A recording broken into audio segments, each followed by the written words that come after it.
La 4G Batelma vous présente Ni Vaovao. Labelcom, impression. Labelcom, la référence en impression numérique. Manulchano ni Vaovao. Labelcom, la référence en impression numérique.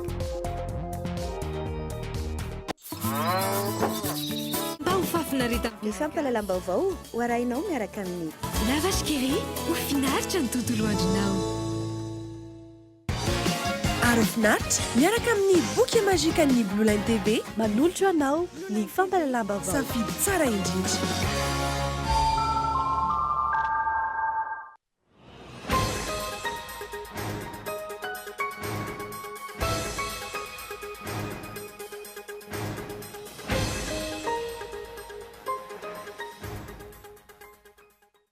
Anarantsy very sisa ilay hoe fahaleovantena fa efa zaditra mitavana ny vahiny. Ilay PTF na partenariat financier technique efa niekena ho patron financier technique hatramin'ny fifidianana filoham-pirenena ny vahiny any ivelany no hitrandrahana vola hikarakarana izany. Hitanao amin'ny matondra antsoratra ny antsiprinin'izay. Ny distrikan'ny Faratsiosy ny tao amin'ny komina Mahitsy, distrikany Ambohidratrimo indray no notsidiny ny filompanorona ny EM. Andro Rajoelina androany tao anatin'izany no niaino ny etaetan'ny vahoaka te Androso sy hiala amin'ny fanitrana. Raha ny fanadihadiana nataon'ny mpamana ny programme alimentaire mondial mahatratra iray faingo $10,000 ny sandany anoanana na ny coup de la faim eto Madagasikara izay sakana ho an'ny fampiroboroboana ny toe-karem-pirenena. Ny fanampenana siny, koveta sy ireo fitaovana rehetra vita amin'ny plastika ampiasaina ao an-tokantrano no asa madinika entina ao aminao anatin'ny fampalalam-baovao anio alina. Farany eo amin'ny maresaka avy any ivelany dia tsy ho kandida ho fidiana ho filoham-pirenena ao Brésil amin'ny volana oktobra izao ny filoha teo aloha.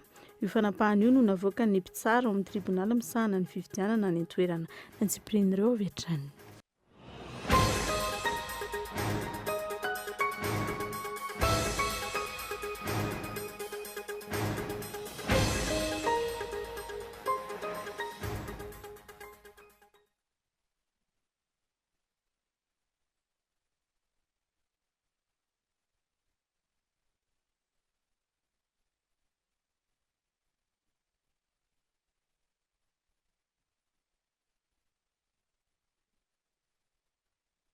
Miarapa tompoko kilasy tompoko vavy tonga sondray atao anatin'izao fampalalam-baovao izao ary asiana mpanajana ianao anaraka izany hatramin'ny farany. Eo amin'ny pejin'ny politika avy hatrany no isataratsika ny fampalalam-baovao amin'ny tsy alina ity. Anarantsy very sisa ny hoe fahaleovantena fa efa zatra mitavana ny vahiny. Ilay PTF na antsoina hoe partenaire financier et technique no noekena ankehitriny no patron financier et technique ka hatramin'ny fifidianana filoham-pirenena dia ny vahiny no hitadiavana vola hikarakarana azy kanefa mazava ny nambarany Marcus Schneider solotena maritry ny FES eto Madagasikara fa amin'ny sehatra politika dia izay me vola no lasa mpibaiko. Arahoan'ny matoan-dahatsoratra tsoratra Andra Arson. Na inona ve tiana atao eto amin'ny firenena dia tsy ho vita raha tsy misy fanampiana avy any ivelany. Aiza ireo olona ka hatramin'ny ain-dehiben'ny firenena toa ny fifidianana filoham-pirenena no mbola hitandravan'ny mpitondra fanjakana fanampiana avy any ivelany. Dia anaratsy very sisa ilay hoe vao miara-mahaleo tiana mikarakara ny fifidianana fa raha nanontaniana ny filoha no momba ireo vola be nomen'ny vondrona Eoropeanina narotsany tao amin'ilay basket fond hikarakarana fifidianana dia tsy nanan-kavaly afa-tsy ny hoe vola tsy averina io vola be io. Mahagaga mihitsy fa fireharehan'ny mpitondra HVM ary dradradradrainy horetany horen-danitra fa ny fitondrany no namerina indray ireo trosa fanampiana avy any ivelany. Fa adala zany ny mpitondra indianina nandatsy nentina indray fanampiana avy any ivelany na dia tratra ny loza voajanahary mafy aza izy ireo. Misy antony lehibe zany ka tokony akan'ny mpitondra malagasy lesona.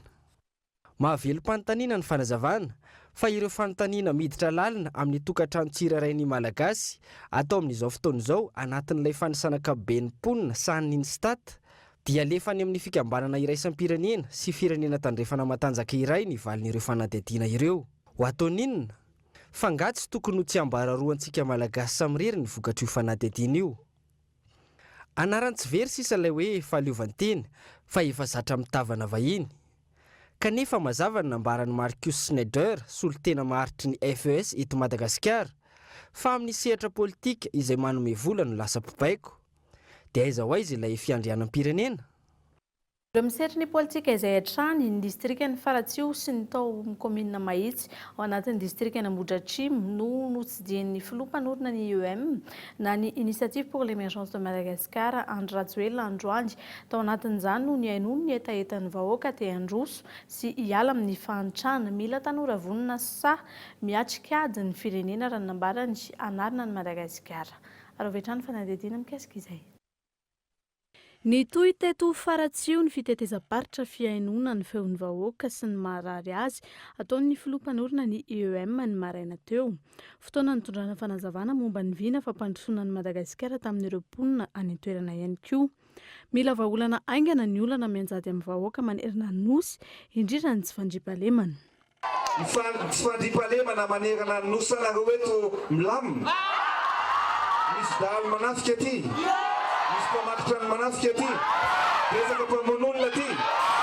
Zany zavatra rehetrarehetra zany ilatsika vahaolana sa tsy ilatsika vahaolana.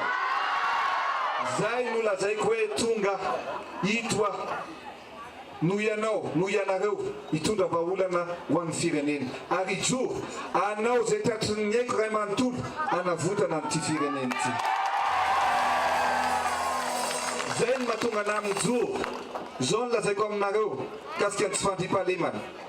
Tamin'ny andro ny teteza mita aritsika, tsy nisy famatsim-bola, no gejaina, no sazina. Fa ozy izao hoe rehefa tsy amme volanay nareo, zay koa tsy mila volanareo fa atovy ihany ianareo fa zay mahavita azy. Amin'ny alalan'ny arenantsika ihany tsika ny afaka mampandroso an'ity firenena ity. Tsy mila mifanagejany avy any ivelany, tsy mila miteritery avy any ivelany, fa mahavita azy mivahoaka malagasy, mahavita azy mivahoaka malagasy. Tomay fiolona ihany koa ny kianjan'ny Mahitsy ny tolakandro teo nandritra ny fihaonan'ny filoha mpanorina ny IEM na Initiative pour l'émergence de Madagascar tamin'ny vahoakan'ny Mahitsy. Fampivoarana ny tanora, fampiroboroboana ny famokarana ataon'ny tantsaha, foto-drafitr'asa ireo no anisan'ny etaeta ny olom-pirenena eny fotony nentiny tamin'ny filoha mpanorina ny IEM. Efa fantatro ihany ianao ny zavatra mahory ny vahoaka indrindra mahita amin'izao tatsabetabbe izao dia eo amin'ny masobony sy ny zezika. Koa manaraka izany andeha mato président ao am-pangabe ao.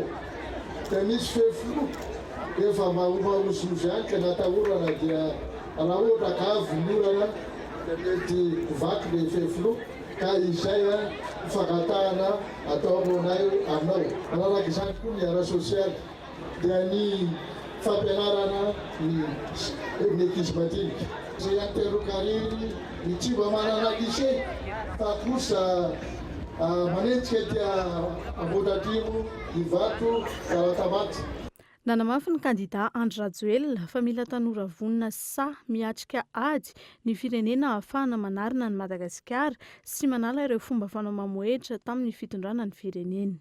Androany, ray Septembre, vala me volo sy roa arivo, dia miteny anareo fa kandida Andry Rajoelina mitondra ny numéro 13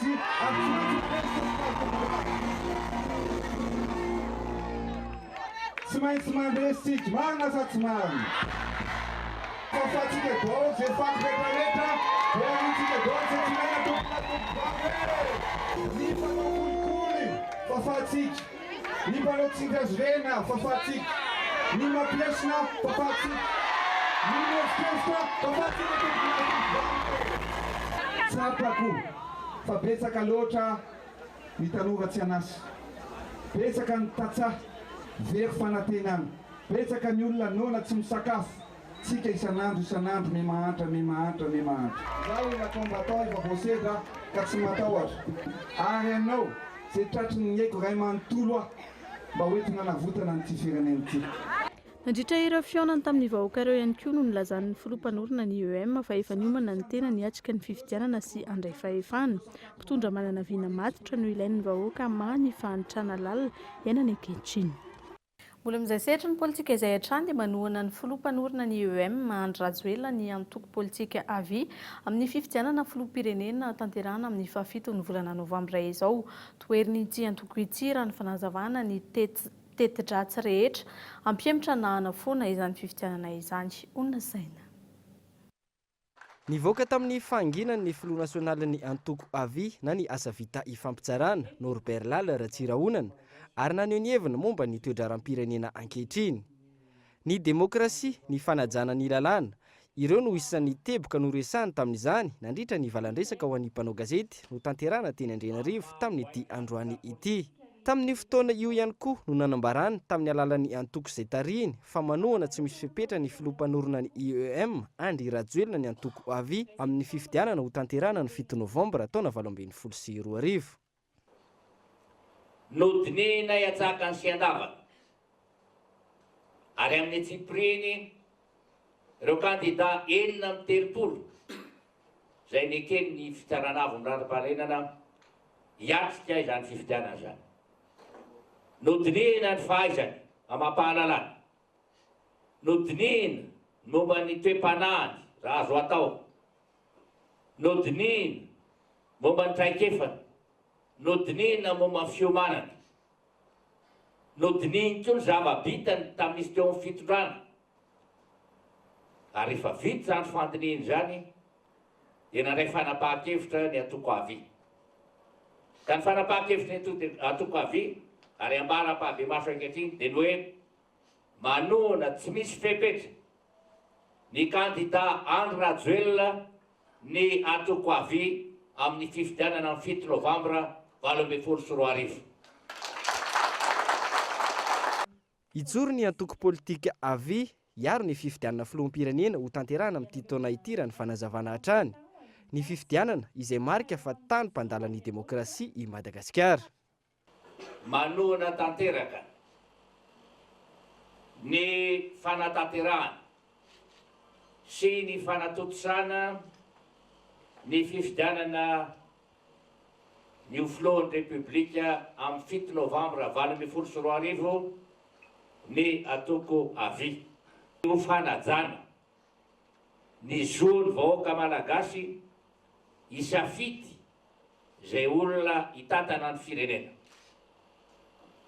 Noho izany dia potsipotsirina eto avy hatrany ny tetika rehetra izay mihevitra ny anempotra na anafoanana mihitsy izany fifidianana izany. Ka na aviaiza na aviaiza izany tetika izany. Na avy ato anatin'ny firenena, na avelan'ny firenena malagasy dia manambara tsotra zay fa lavina hitanteraka ny filalaovana ny zony ny vahoaka malagasy amin'ity ndray mitoraka ity.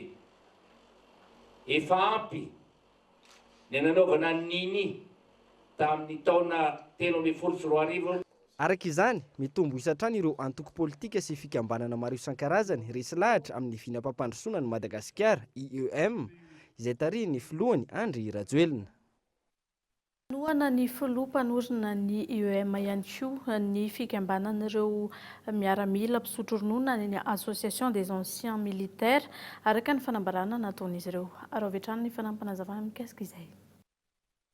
Izay association hoe syndicat des anciens militaires de Madagascar AAM fikambanana ivondronan'ireo miaramila sy zandary rehefa nisotro ronono ary ireo vadina velan'ny maty rehefa nandinika sy namakafaka ny traikefa nanan'ireo mpilatsaka mpifidiana ny vina hoentina mampandrosoana ny Madagasikara na fahaizan'ny tantana nanan'ny kandidat tsirairay ny fahavononana ny fahasahiana ary ny fahavitrihana nanan'ireo kandidat ny herim-po sy fitiavana tanindrazana dia nanapa-kevitra pahasahiana fa ny filoha Andry Nirina Rajoelina kandidat laharana fahatelo ambin'ny folo no anaresy lahatra anay ka ho toananay amin'ny fifidianana izay ho filoham-pirenena malagasy amin'ny 7 Novambra 2024.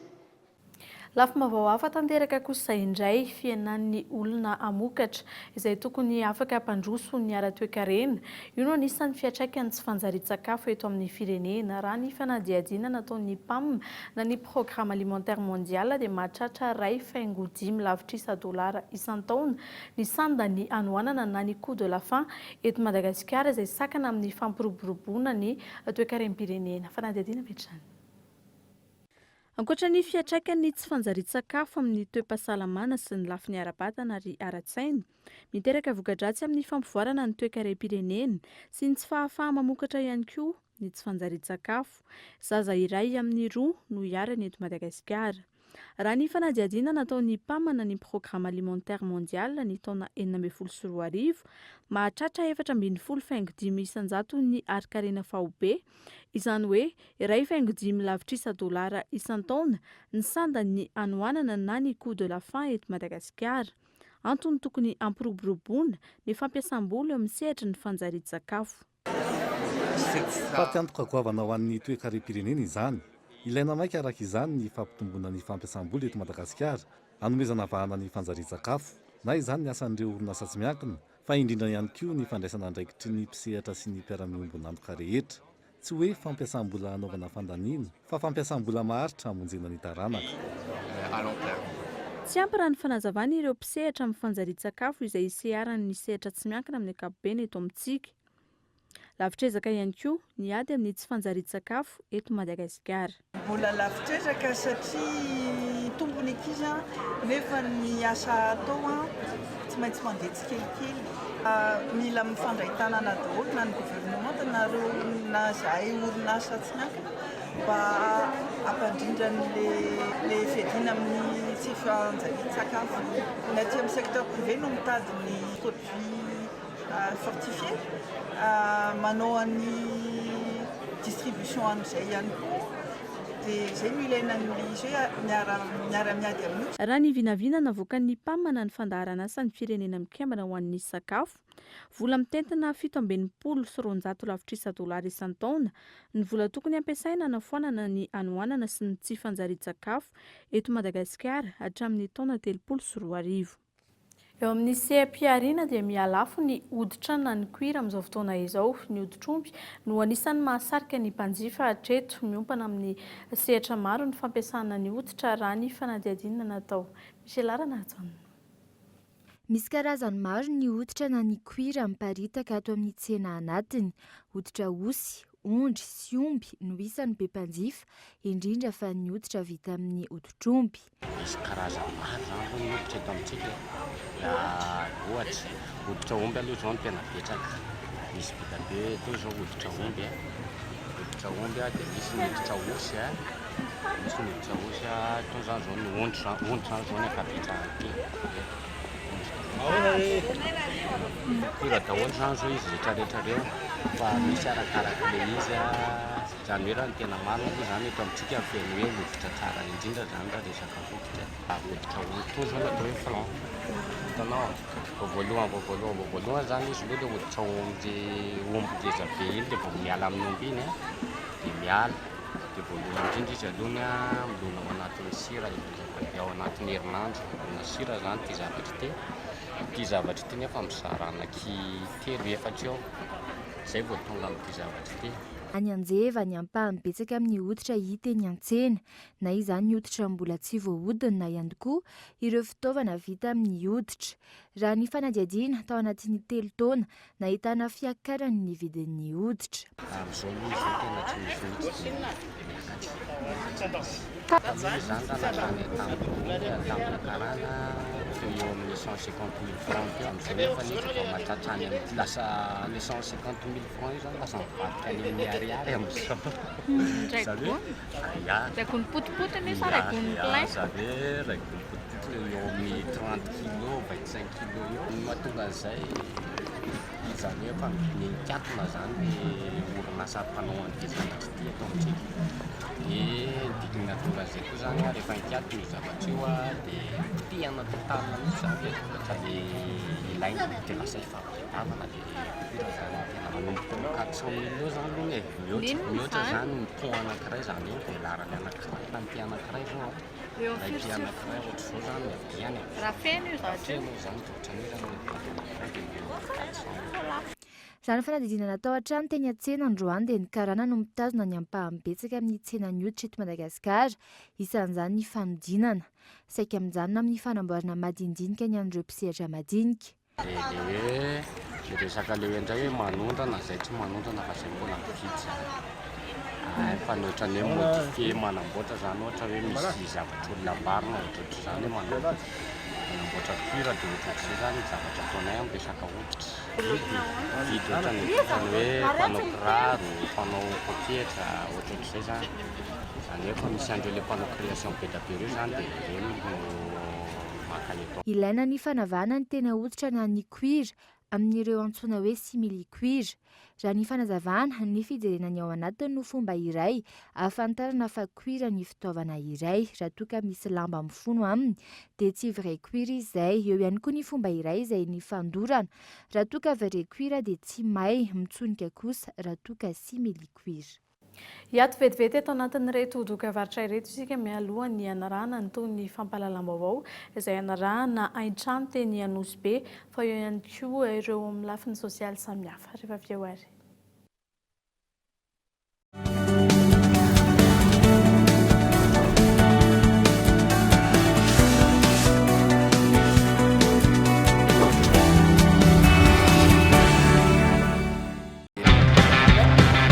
Oui, appel vers tous les opérateurs.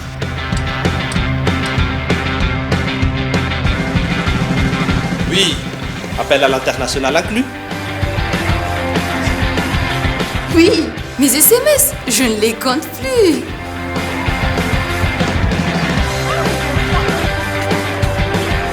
Et oui, l'Internet à la vitesse 4G. 0,5 arrière par seconde vers FAF et Club First. 1 arrière vers Telma et 3 arrière vers les autres opérateurs. Vous aussi, soyez First. À partir de 10 000 arrières, First Premium. Et découvrez toute la gamme First sur www.telma.mg ou rendez-vous en Telma Shop. Telma, sa que numéro 1 malagasy. Arofnat, miaraka amin'ny boky magique ny Blue Line TV, ny foot, film, série, dessin animé, ny vaovao maneran-tany, télé-réalité.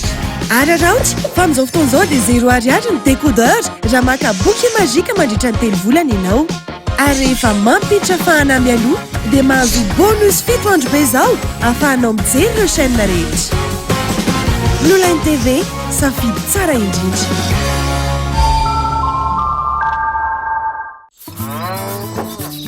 Misy zava-baovao indray ao anatin'ireo lavashkiri ankafizinao.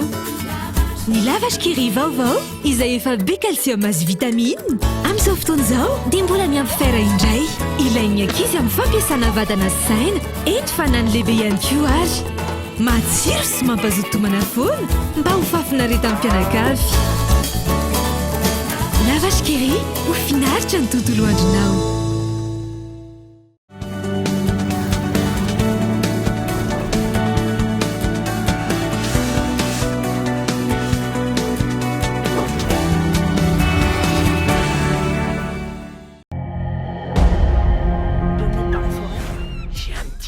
C'est pour toi et Becky.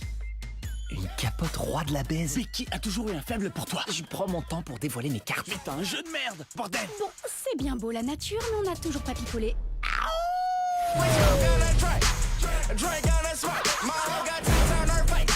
Là, mais si tranchante. Qu'est-ce qu'il raconte ce con? J'en sais rien. Attends, tu viens de... Oh non! Allô, oui, j'ai besoin qu'on m'envoie un hélico pour évacuer un blessé. Ça devrait attirer leur attention. Waouh, le roi de la baise. T'avais l'intention de t'en servir ici à l'hôpital?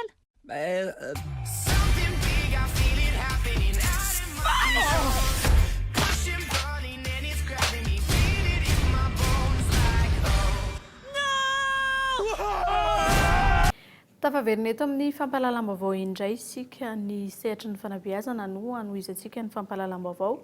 Tsy tokony ho atao fitaovana politika na ho mpitarika fihetsiketsehana fotsiny ihany ireo mpianatra sy filohana mpianatra eny amin'ny ambaratonga ambony fa tokony ho hijoro filamatra sy hanampy ireo zandry izay niteboka ny votra sy ny songadina atao aoriana ijian'ireo solitena na anjiana mpianatra eny amin'ny ambaratonga ambony tany ivelany onasaina. Pitarika fitokoana ny takiana vatsim-pianarana izay hatrany ho nahafantarany maro hatramin'ireo mpianatra eny amin'ny ambaratonga ambony ny filohan'ny mpianatra. Ny taona 2014 nisy ny fitondrana ireto farany tany Frantsa sy Bruxelles hitsidika sy hifanakalotra kefy amin'ireo mpianatra ambaratonga ambony any antoerana izay nokarakaray ny ministera ny fampianarana ambony sy ny fikarohana siantifika.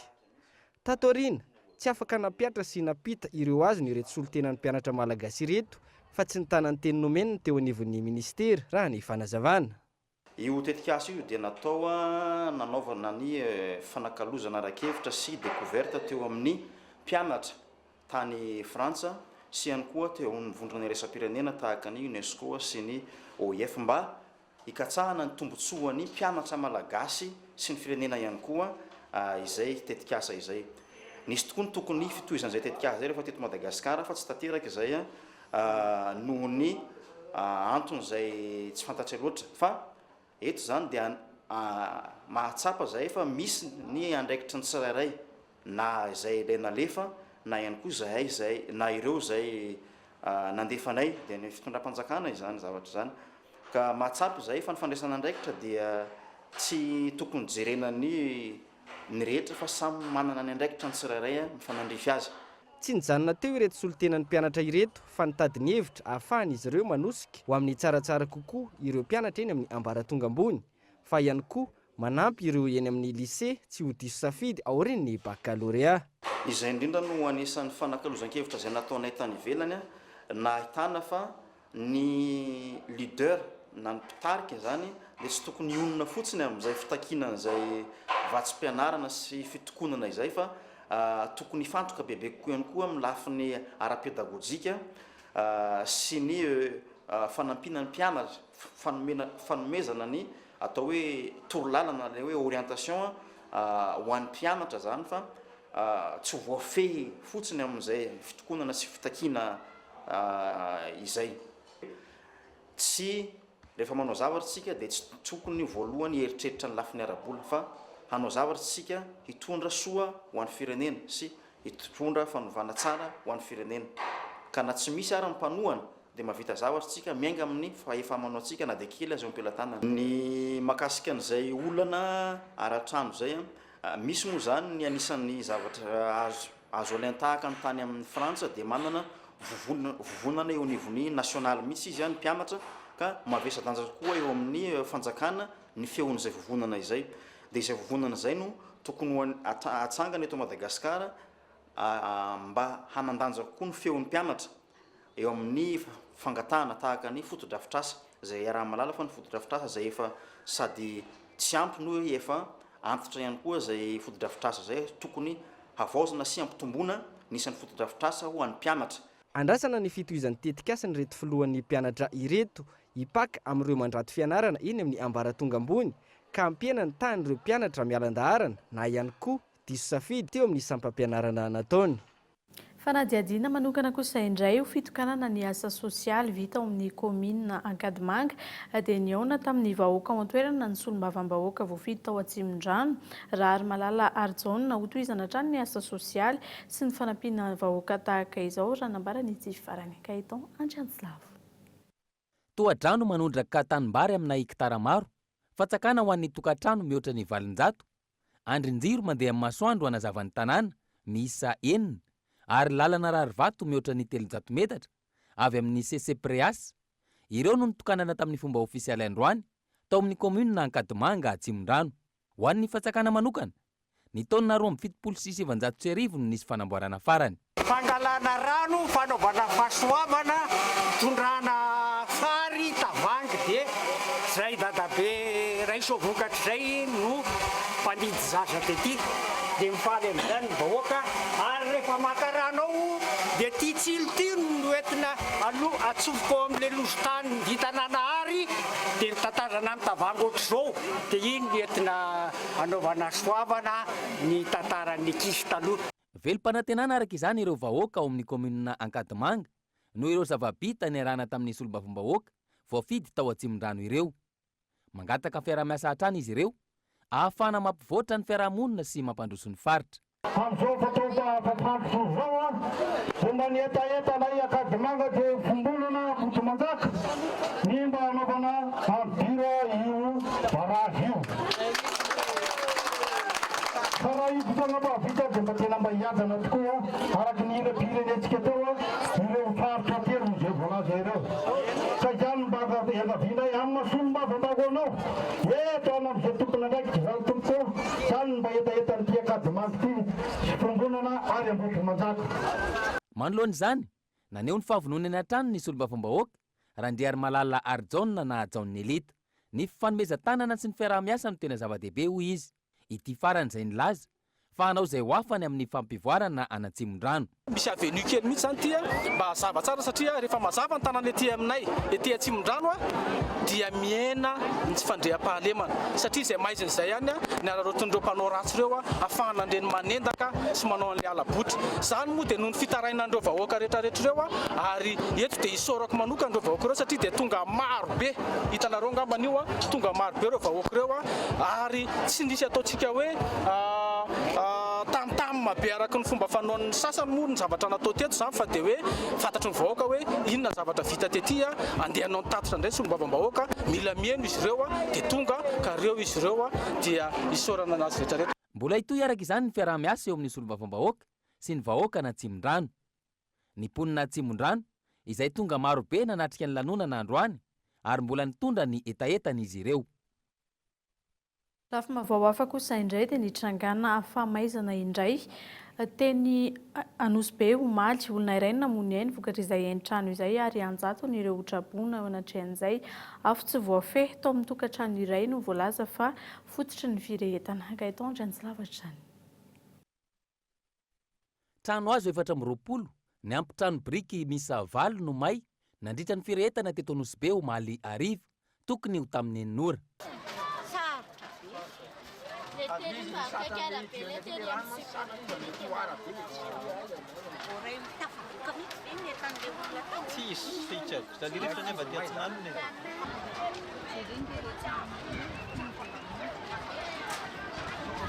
ito ny rehatra voalohany ny ray aman-dreny zareo reo tsy ao fa akizony ao dia tsy fantako raha nandrehatra afo ry zareo nanomboka an'ilay afo dia le raha fozako ny antso ana hoe misy trano mirehatra ozy bakolo izy izy fa atsovy aingana amin'ny pompier dia natsona amin'ny pompier fa angakaingana taraikiraiky kely any zany ny pompier vao tonga fa tokony tsy hitatra le izy fa hito aminay hito rehefa tratra efa tratra fa raha tsy tratry ny rano izy mba nisy pompe akaiky zany teto dia mba tonga dia lenany vao avitra angakaingana zany dia tsy naninona fa zay no nampitatra an'le izy mirehatra be le mamay be le afo dia tonga dia nitsoraka anakany daholo eo amin'ny 20 eo ny trano azo dia rehetra zao misy 1 2 3 efatra ny trano lehibe dia 20 eo ny trano azo vokatra izay vehivavy zokiolona iray no namoiny ainy ary fianakaviana misy 520 no mahay trano fonenany tafiakatra 470 ireo tsy manan-kelofana amin'ireo fianakaviana ireo raha tsy ivina isan-taona ny misy trano may ety Anosy sy ny manodidina trano azo avokoa ireo ka mampihitatra ny fahavoazana tsy ny eto Anosy ihany trano azo ihany koa no may teny Ambodinisotro Antsalovana 67 hektara izay nahamaizana trano anjatony mahery fa samiavaka iray indray no entina aminao ato anatin'ny fampahalalam-baovao amin'ny ity alina ity ny fanampenana ireo fitaovana plastika izay fampiasa ao an-tokantrano amin'ny fiainana andavanandro mbola gaetandry Antsilavy ihany no mitatitra ny andindiny izay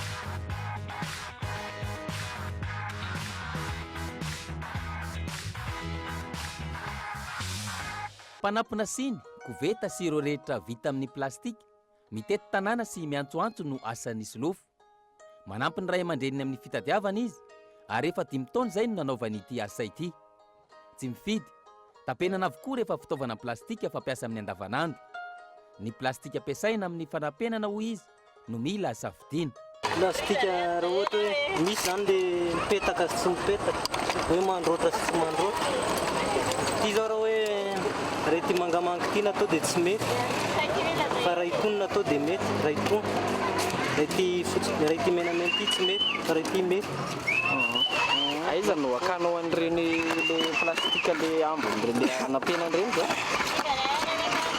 eny mpivarotra plastika mahavita tia-tongotra maraina mandra-paharivany andro izy rehefa tsy mandeha ny tsena voatety avokoa ny faritra sy ny fokotany 270 eto Antananarivo renivohitra izay efa nandehanana androany tsy andehanana intsony raha pitso raha ny fanazavana hoe maketia zao androany dia any nosopatrany andray rapitsy dia any ndohatapena da akasina mola ary avaraka milalam-baovao iny amin'ireny atambary. Ankoatra ny plastika mandranitra ireo fitaovana fampiasa ao an-tokantrano ihany koa izy, ohatra amin'izany ny antsy, angady, tournevis, hety sy ny maro hafa. Melona ohatra zao mandrangitra atsy dia melona no ampiasaina dia pince dia biran, marteau, acidre, firaka, armilome indray atao amin'ny vilany fa tsy atao amin'ny siotso.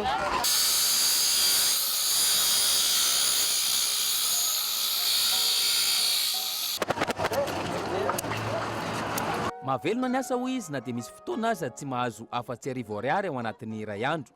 Miankina amin'ny fanajana ny asa ihany koa nefa raha ny fanazavany no iantson'ny olona anao indray amin'ny fotoana manaraka. Betsaka manao an'kitra dia ahoana ny fikafikanao hitazomana an'ilay client zany. Tsy maintsy atao tsara zany ilay zavatolona raha vao tsy ataonao tsara iny dia tsy alaintsony ianao.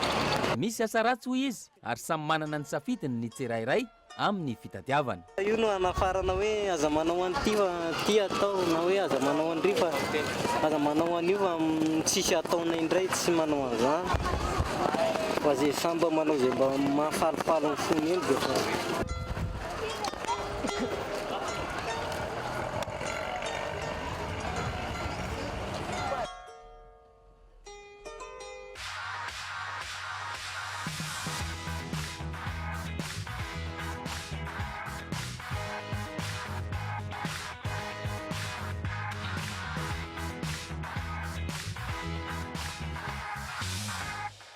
eo amin'ny tontolo ny fanatanjahantena kosa indray taranja baolina kitra taoriany ny atsapaka amin'ireo izay ho mpiray vondrona amin'ny UEFA Champions League 2024-2025 dia nivoaka ihany koa ireo fandaran-dalao ka ny 20 Septembre izao ny lalao voalohany ary ny iray jona no anatanterahana ny lalao famaranana any Madrid. Ny antsipirin'izay avy hatrany.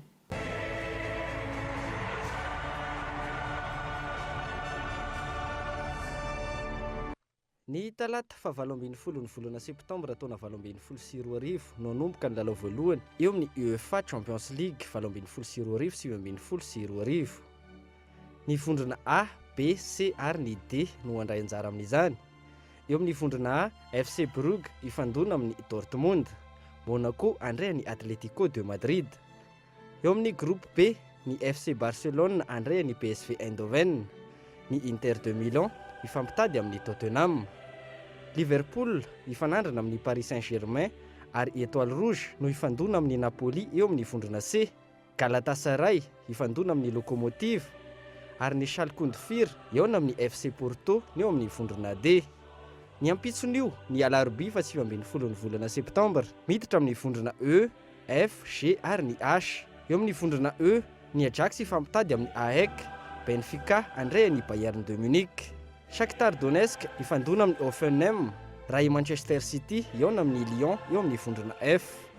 Eo amin'ny vondrona G, Real de Madrid andray ny AS Rome, ny Victoria ifanandrana amin'ny CSKA Moscou. Eo amin'ny vondrona H, Young Boys ifandona amin'ny Manchester United, Valence ifampitady amin'ny Juventus de Turin. Lalao endrasany maro ny alarobia fa 3 oktobra, Tottenham andray ny FC Barcelone. Baolina be ihany koa ny talata fa 13 ny volana oktobra, Manchester United ifampitady amin'ny Juventus de Turin. Ny talata fa 9 novambra, Inter de Milan ifandona amin'ny FC Barcelone. Paris Saint-Germain ifanandrana amin'ny Liverpool ny alarobia fa 18 ny volana novambra. Ajax ifampitady amin'ny Bayern de Munich ny alarobia fa 12 desambra taona 2024. Ho tanterahana ny 15 ny volana martsa taona 2024 ny lalao fisarihana eo amin'ny dinga ny Manasadalana, ka ho tanterahana ny 30 ny volana aprily sy ny voalohan'ny volana May taona 2024 ny lalao mandroso, raha ny 7 sy ny 8 May ny lalao miverina eo amin'ny dinga ny Manasadalana ny Ligue des Champions. Ho tanterahana ao amin'ny Estadio Metropolitano any Madrid ny voalohan'ny volana Jona taona 2024 ny lalao famaranana eo amin'ny UEFA Champions League 2018-2019. Fantanterana tamin'ny tsy androantsy ny fisoratana sy ny fanamasinana ny fanambadiany Ramanantsoa-Tiavina sy Randremahefa Narindra CN mpiara-miasa eto amin'ny Kolo TV FM ao amin'ny sampana famokarana taorian'izay dia niara-paly tamin'ireo havana mantsakaizana izy ireo. Ary avetrany tsompony amin'izay. Tanatehan'ny tany sy ny lanitra, ny namana sy ny fianakaviana rehetra, dia ity aho Tiavina Ramanantsoa.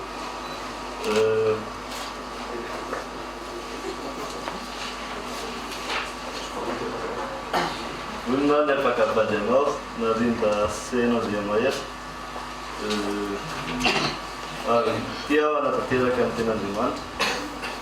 Atanasian'Andriamanitra sy ny fiangonana, tanatrehan'ny fianakaviana rehetra. Dia manaikanao Ohatranao ity terasy ity, marika fa marika sy famantarana eo avady sy ianao manomboka an'izany. Totro ity terasy ity, marika sy famantarana fa avadinao ao manomboka androany.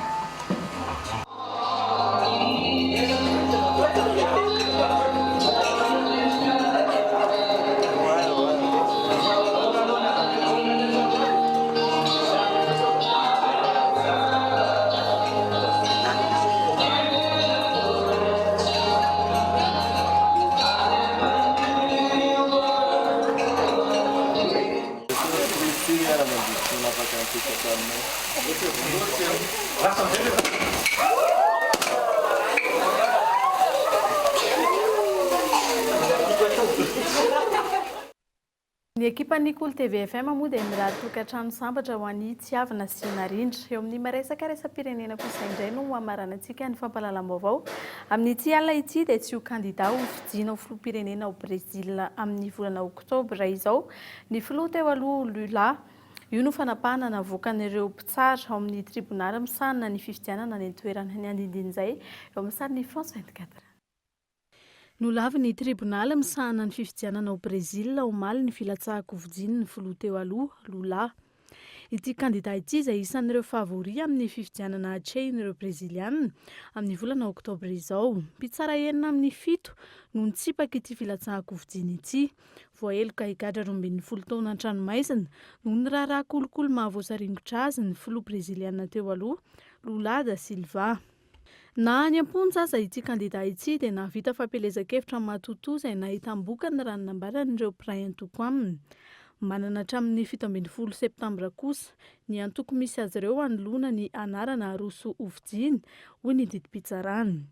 10 andro kosa no nomen'ny tribonala misahana fifidianana azy ireo anaovana ny fanitsiana rehetra. Tsara toerana amin'izay fanoloana ity filoha teo aloha ity ny tanana amponja izay ny lefiny raha nambaran'ireo mpanjinika any an-toerana saingy tsy manana ny toetoetra maha-kandida sy maha-filoham-pirenena ny tenany. Tsy azo atao ihany koa raha nambaran'ireo mpitsara hatrany ny mamoaka ny Lula amin'ny haino aman-jery sy ny tambazotra tserasera.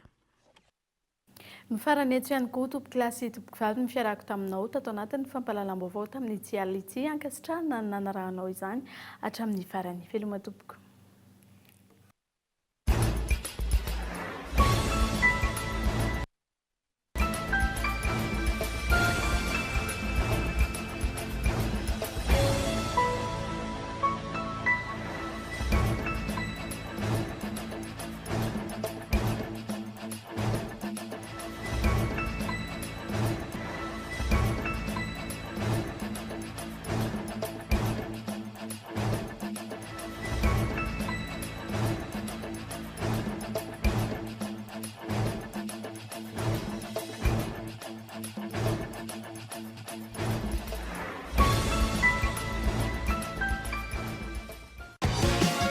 Finaritra miaraka amin'ny boky majika ny Blue Line TV narahinao teo ny fampahalalam-baovao miaraka tamin'ny tsara indrindra.